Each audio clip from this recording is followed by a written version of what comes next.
Ay, sandali. Hintayin muna natin makalabas si Tali. Eh, ang bagal mo kasi. I-message mo na si Tali, sabihin mo sa kanya, iwan na si Rosel. Bilis! Sandali.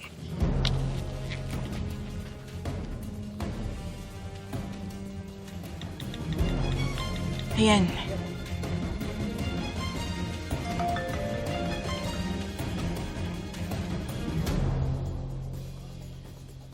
Sila na ba yan?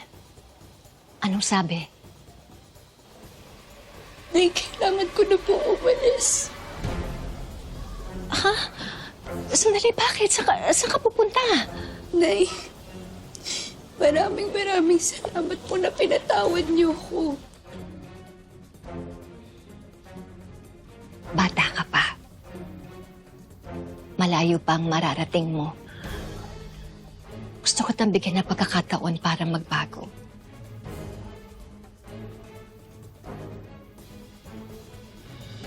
Nay, alis na ako. Ayoko na pong madamay pa sa away niyo.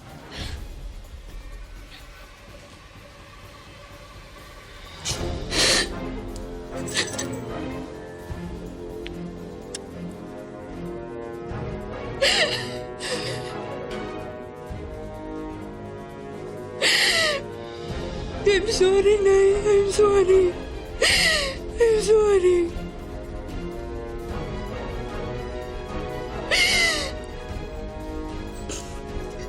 Sige na. Umalis ka na.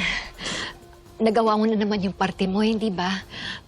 Pabayaan mo na ako dito. Kaya ko na to. Sige na.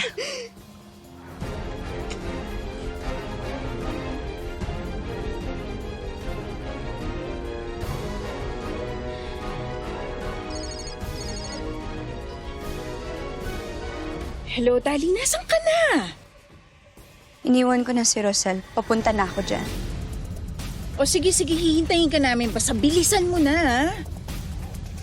Ayan. Papunta na daw siya. This is it. Goodbye, Rosel.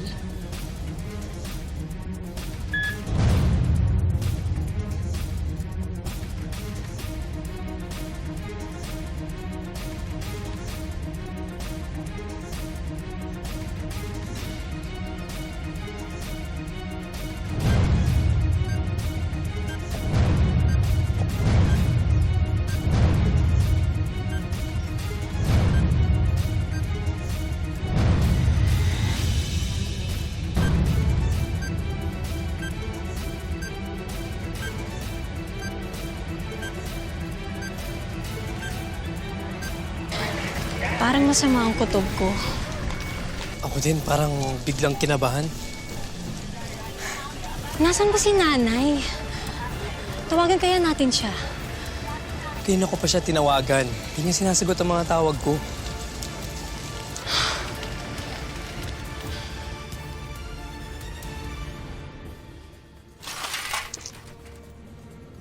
Sino yan?